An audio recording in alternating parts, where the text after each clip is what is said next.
killing the monster.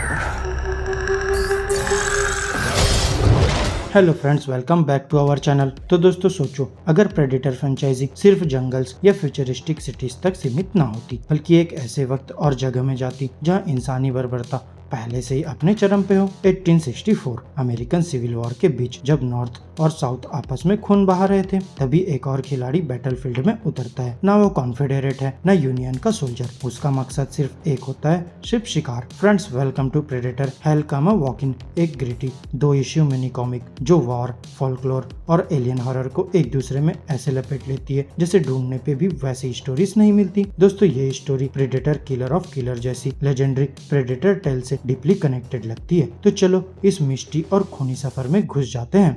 A war torn beginning story शुरू होती है ओजार्क माउंटेन्स के घने जंगलों में, जहां कॉन्फेडरेट सोल्जर्स एक यंग जेसी जेम्स का इंतजार कर रहे हैं। हाँ, वही जेसी जेम्स जो बाद में इनफेमस आउटलॉ बना। लेकिन जेसी के कैंप में पहुंचने से पहले ही कुछ इनह्यूमन अपना पहला वॉर करते हैं। प्रेडेटर बिना किसी चेतावनी के सोल्जर्स का सेकंड में कत्ल कर देते हैं। बायोनेट्स, मस्केट्स कुछ काम नहीं आते। प्लाज्मा ब्लास्ट और थर्मल विजन के सामने ह्यूमंस बेकार साबित होते हैं। ये पहला मोमेंट है जब हमें समझ आता है कि इस बैटलफील्ड में अब एक और खिलाड़ी उतर चुका है और वो इंसान नहीं है।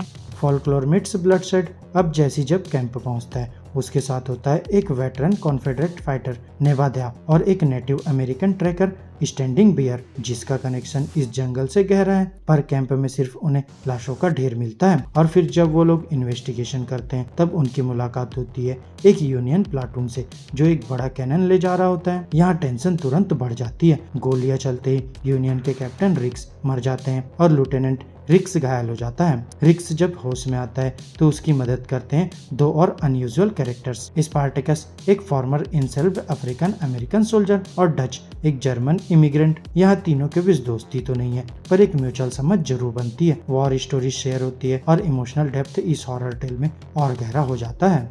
The predator reveals itself. इस बीच स्टैंडिंग बियर एक पुरानी कहानी सुनाता है, एक कैनिबल स्पिरिट के बारे में जो इन जंगलों में शिकार करता है। यहाँ जैसी हंस पड़ता है, पर डर उसकी आंखों में छुप नहीं पाता। और फिर होता है एक प्लाज्मा ब्लास्ट जिसमें स्टैंडिंग बियर तुरंत वेपोराइज हो जाता है। कोई दास्तान नहीं थी, वो यहाँ है।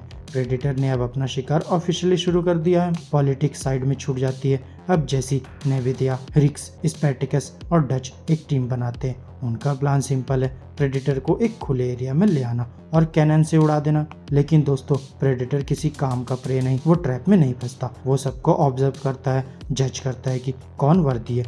उसका शिकार एक गेम है, एक deadly sport. Betrayal, sacrifice and the final Hunt. अब जंगल में सर्वाइवल मिशन शुरू होता है। एक मोमेंट में नेविदिया एक भले को मार गिराता है जो स्पैटिकस पर हमला करता है, पर उसी सेकंड में प्रेडेटर उसका सर काट लेता है। Brutal, intense, surgical. अब यहाँ प्रेडेटर का शिकार एक स्पोर्ट्समैन जैसे हो गया है। पहले डराना, फिर मारना। वो थ्रिल ढूंढता है, रेजिस्टेंस को टेस्ट करता है। वहीं फाइनल शोडाउन में सब लोग प्रेडेटर को ट्रैप करने की कोशिश करते हैं। कैनन रेडी है, पर ट्रैप फिर फेल हो जाता है। तब लेफ्टिनेंट रिक्स अपनी जान दांव पे लगाकर प्रेडेटर पे रश करता है। कैनन ब्लास्ट होता है, रिक्स की बॉडी उड़ जाती है और प्रेडेटर थोड़ा सा झुलस गया है बस। और तब आता है सबसे आइकॉनिक मोमेंट। जेसी जेम्स खुद खून में भीगा एक ब्रोकन अमेरिकन फ्लैग पोल को उठाता है और डेंस जंगल का फायदा उठाते हुए वो चुपके से प्रेडेटर के पीछे पहुंचता है और उसे उसी फ्लैग से घुसा देता है और फिर एक गोली उसके सर में मार देता है। समझो गेम ओवर। ये मोमेंट सिर्फ एक्शन नहीं, सिंबलिज्म से भरा है। एक डिवाइडेड नेशन ने मिलकर एक एलियन हंटर को हरा दिया। ना यूनियन, ना कॉन्फेडरेसी, इंसानियत का जवाब था ये। No happy endings in the Ozark. Survivors मिलकर अपने डेड कॉमरेड्स को दफनाते हैं। स्पैटिकस और डच नॉर्थ लौटने की तैयारी करते हैं, पर तभी जेसी का भाई फ्रैंक जेम्स कॉन्फेडरेट सोल्जर्स के साथ पहुंचता है और कहते हैं कि यूनियन सोल्जर्स को प्रिजनर बनाया जाए। लेकिन जेसी अब अलग ही इंसान बन चुका है। वो गन पॉइंट पे फ्रैंक को रोक देता है, स्पैटिकस और डच को जाने देता है और फिर जेसी और स्पैटिकस एक दूसरे की आंखों में देखते हैं, ये समझते हुए कि बैटलफील्ड पे वो फिर से शायद एनिमीज बनेंगे। लेकिन जंगल में जो गुजरा वो उन्हें हमेशा जोड़ के रखेगा। The Hunt never ends. Hello come a walking सिर्फ एक सिविल वॉर स्टोरी नहीं जिसमें प्रेडेटर डाल दिया गया हो। ये ऑनर, ट्रॉमा और शिकार की फिलोसफी को एक्सप्लोर करता है। किलर ऑफ किलर्स में जहाँ वॉरियर्स ग्लेडिएटर स्टाइल एरेना में एबडक्ट किए जाते हैं, लेकिन यहाँ प्रेडेटर खुद बैटलफील्ड में आता है और अपने लिए वर्दी प्रे चुनता है। जेसी जेम्स की लेजेंड में भी एक डार्क लेयर ऐड होती है। शायद उसके पोस्ट वॉर रूथलेसनेस का रीजन यही था, एक एलियन के साथ हुआ ये अनस्पेकेबल एक्सपीरियंस, और ये टेल उसके मिथ को एलिवेट करती होती है। Interestingly Jesse James versus predator का एक वर्जन 1993 के tales from the crypt show में भी हिंट हुआ था। शायद यह आइडिया पॉप कल्चर के शेडोज में कब से छुपा था।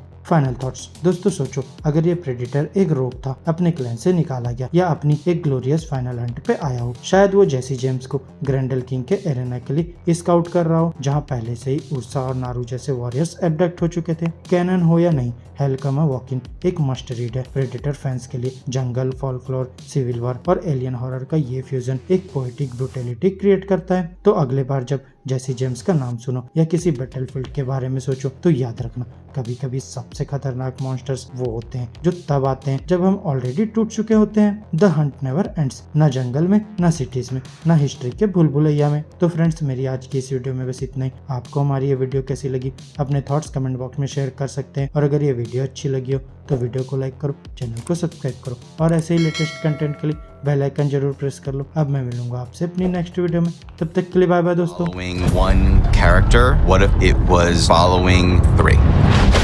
All of you!